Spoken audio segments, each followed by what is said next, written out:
This is a journal from high school where I wrote about how bad I wanted to change myself, to fit in with other people, to become more likable. And I would constantly improve myself, grow myself as a person so I can be that person that everybody likes. I would get left on red and I would genuinely question what was wrong with me. I would question what was it with me that made people not want to talk to me or made people think that I was annoying or just wanted to be absent from my life.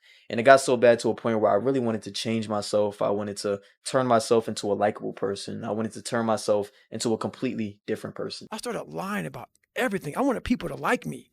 I wanted to be accepted in some society of life, some social society. I lost myself. I never had myself. I never found myself. I had no self-esteem. Oh, I'm so dumb. I'm so stupid this. Do you know what I mean? Like, that's how we think. I don't think I'm beautiful until you call me beautiful. I actually don't think I'm the shit until you tell me I'm the shit. I don't have faith in me until you have faith in me. I don't believe in me until you believe in me. A lot of y'all have the deepest level of validation issues and you're not even conscious of it. You need people with you and around you 24 hours a day, 7 days a week. And the idea of spending time alone scares the shit out of you. This is not going to be a pattern of validation that gets fixed and handled overnight. You are deathly afraid to live with and be with you. And so you got text messages, phone calls, and people at your house, video games. You have to be consumed and around and in an environment with people all day, every day, because you don't love yourself. If you don't have people that dislike you or get upset at you, then you don't respect yourself.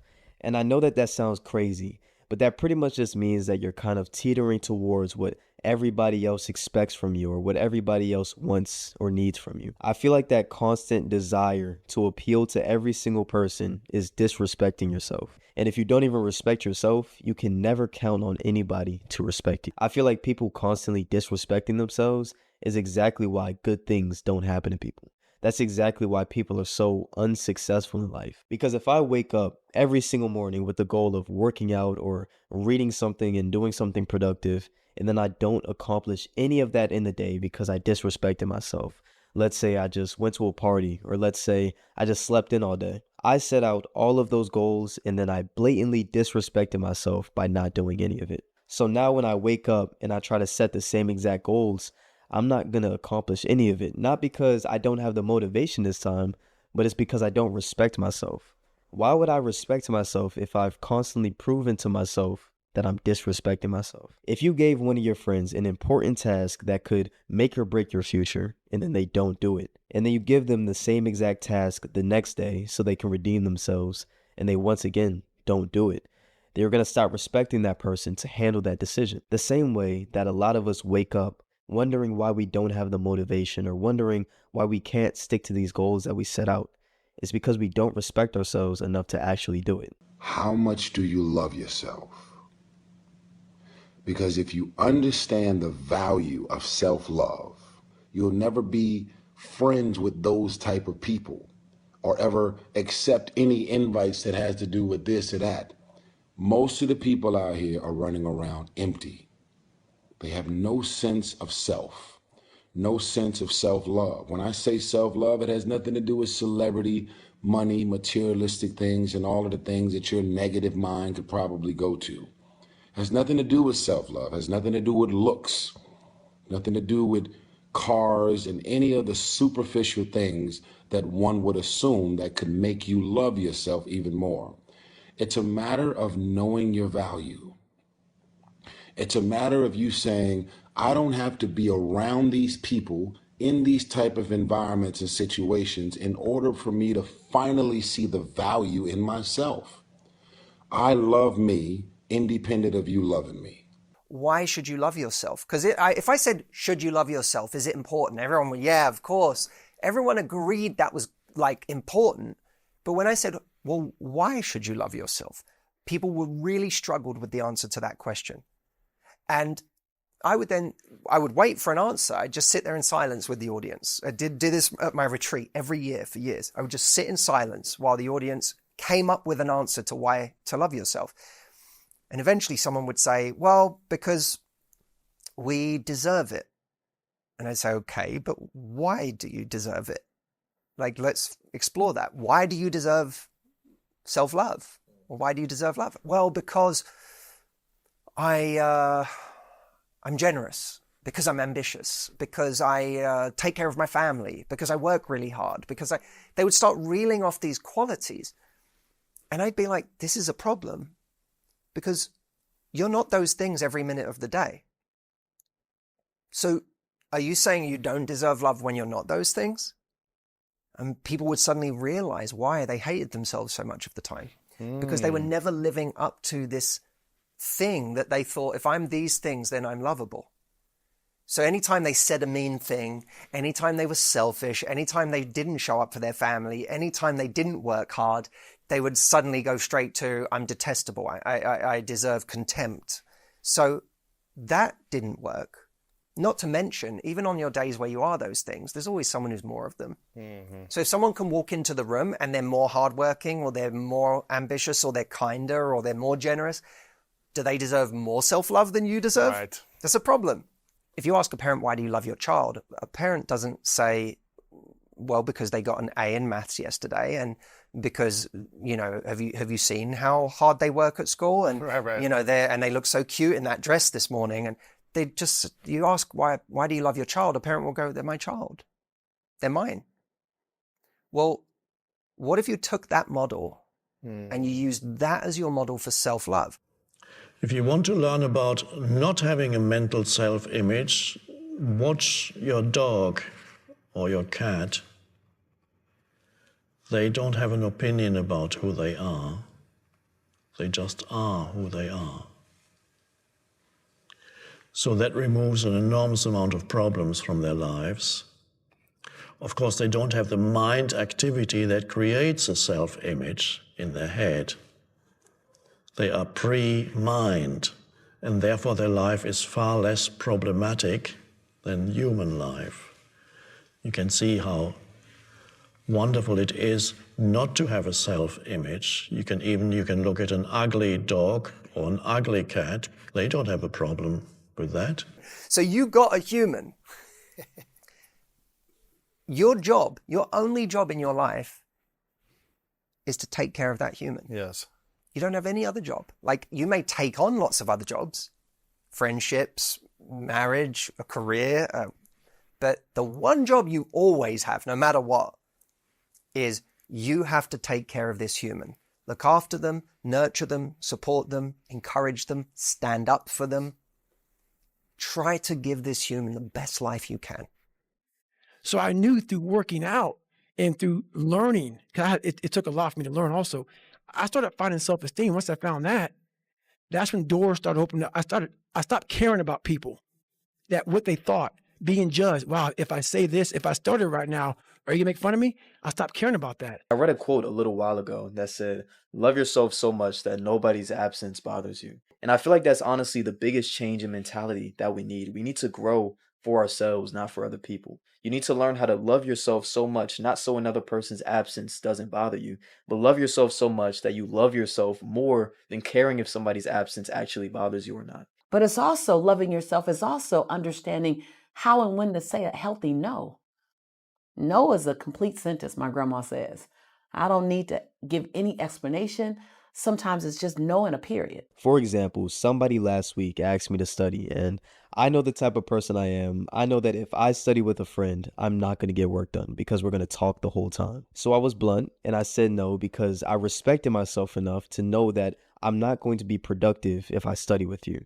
And there were no hard feelings on my end, but that person dislikes me now. And I feel like it's moments like this that kind of emphasize what I'm talking about. Because if I compromise with this person and then study with them, I would not have studied effectively. I would not be showing my self-respect because I'm doing something that I know wouldn't benefit me just so I can make another person happy. And that's why I say that if you don't have people that dislike you or get upset at you, you're not respecting yourself.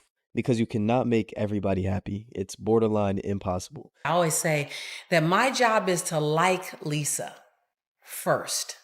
Before anything that occurs today, my job is to like Lisa and to know that I'm going to bring the best version of me in every situation I can, to like me before anyone on Facebook likes me, and to know that I'm okay.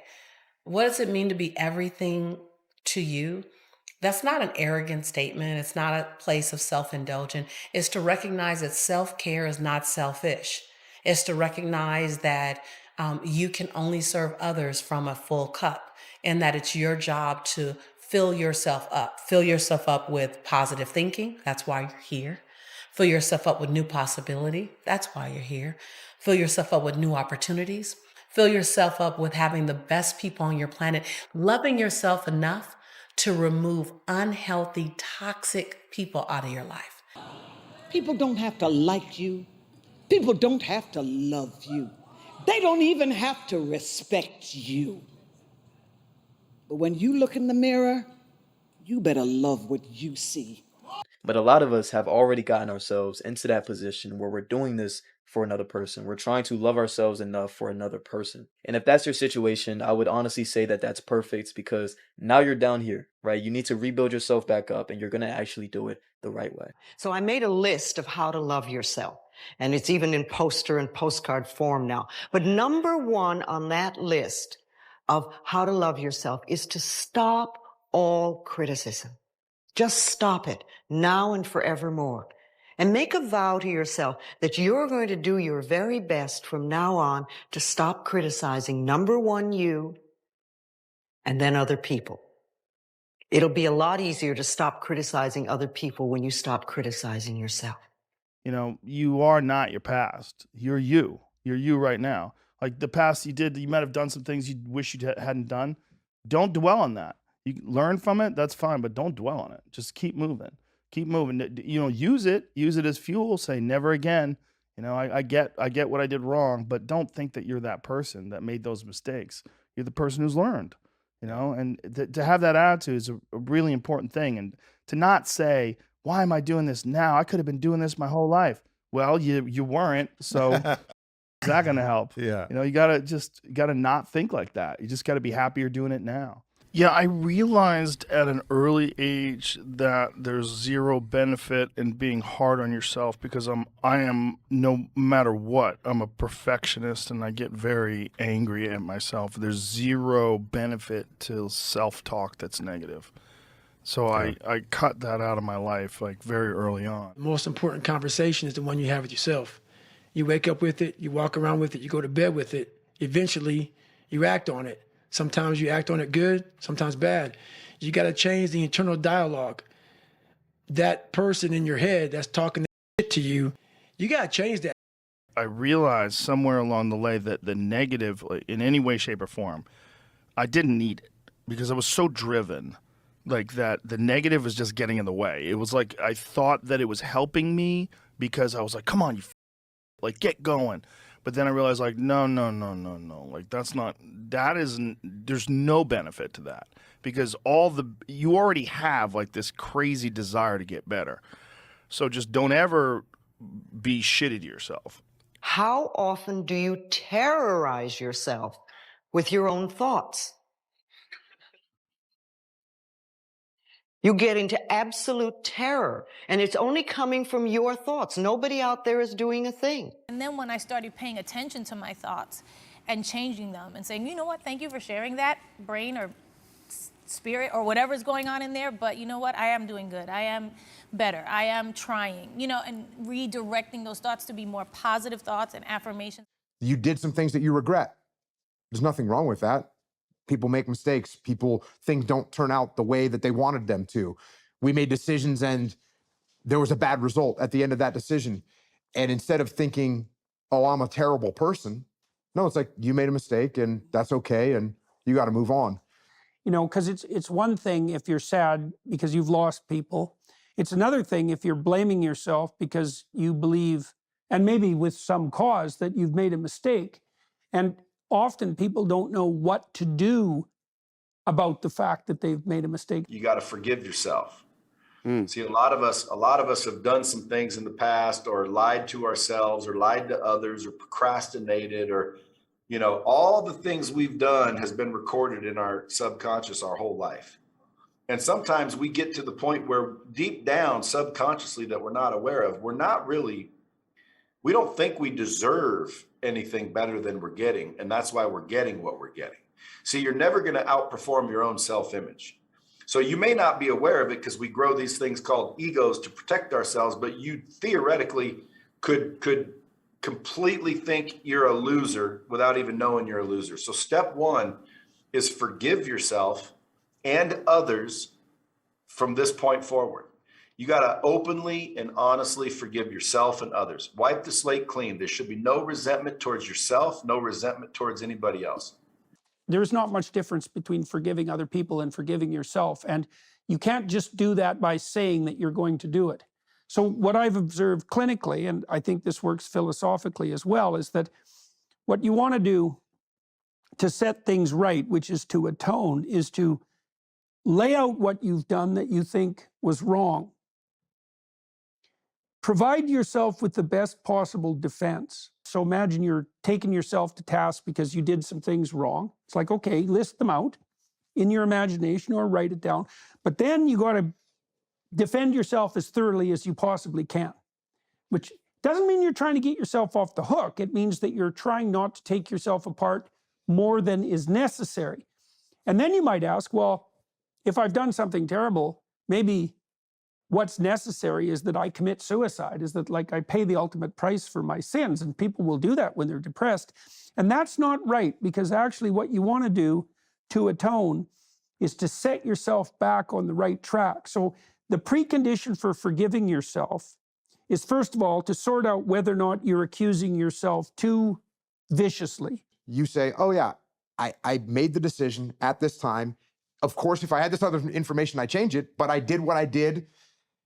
The result was not what I wanted. It's not what I intended. Here we are. And now you can either beat yourself up, or you can say, here's some lessons I've learned from it. One of my SEALs killed a friendly Iraqi soldier in a terrible situation. And of course, we could go back, and the hindsight's 20/20, and I could have done this, and I should have done this, and I should have done something else. And I didn't. And that's on me. And so I think, that initial part, if we're going to talk about forgiveness, the first part of that is taking ownership, to say, yep, this was my call. This was my decision. This is the move that I made.